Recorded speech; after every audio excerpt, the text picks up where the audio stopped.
കൃഷിയിൽ നമുക്ക് ഏറ്റവും സന്തോഷമുണ്ടാകുന്ന ഒരു കാര്യം എന്താണെന്ന് വെച്ചാൽ നമുക്ക് ചിലവ് കുറയുക, അതുപോലെ തന്നെ നല്ല വിളവ് കിട്ടുക. അതാണ് നമ്മുടെ ലക്ഷ്യവും മാർഗവും എല്ലാം.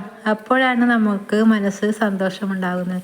അപ്പോൾ നമുക്ക് കൃഷിക്ക് ഏതെല്ലാം തരത്തിൽ ചിലവ് കുറക്കാമെന്ന് നമുക്ക് സ്വയം ഒരു ബോധമുണ്ടാകണം.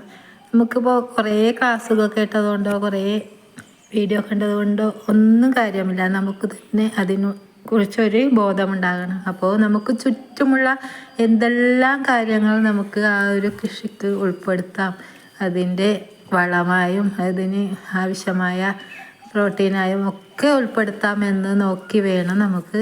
ഇപ്പോൾ ഗ്രോ ബാഗ് സ്ഥലമുള്ളവർക്കാണെങ്കിൽ ഗ്രോ ബാഗ് ഉപയോഗിക്കാതെ തന്നെ നിലത്ത് കൃഷി ചെയ്യുന്നത് ഗ്രോ ബാഗിൻ്റെ ആ ഒരു ചെലവ് കുറയ്ക്കാൻ സഹായിക്കും. അതുപോലെ വിറക് കത്തിക്കാനുള്ളവർക്ക് വിറക് കത്തിച്ച ആ ചാരമൊക്കെ നല്ല വളമാണ്. മുളകിനൊക്കെ നല്ല വളമാണ് മുളക് കൃഷി ചെയ്യുമ്പോൾ ഒക്കെ. അപ്പോൾ ആ ഒരു കാര്യമുണ്ടെങ്കിൽ നമുക്ക് വളം വാങ്ങുന്നത് കുറേ ലാഭിക്കാം. അതുപോലെ തന്നെ വെള്ളമായാലും കുറച്ച് ആവശ്യത്തിന് മാത്രം വെള്ളം ഒഴിക്കുക.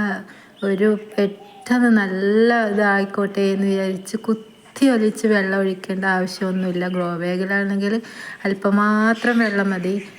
അത് വെള്ളം അധികമായാൽ അത് കുത്തി ഒലിച്ച് അതിൻ്റെ വളവും എല്ലാം കുത്തി ഒലിച്ച് മണ്ണിലേക്ക് പോകും. അതിന് ചെടി കിട്ടാതെയാവും. അപ്പോൾ ആ കാര്യങ്ങളൊക്കെ നമുക്ക് ശ്രദ്ധിക്കണം. പിന്നെ നമുക്ക് കരിയിലൊക്കെ ഉണ്ടെങ്കിൽ കരിയില കമ്പോസ്റ്റൊക്കെ ഉണ്ടാക്കിയെടുക്കാം. അതെല്ലാം നമ്മൾ ശ്രദ്ധിക്കണം.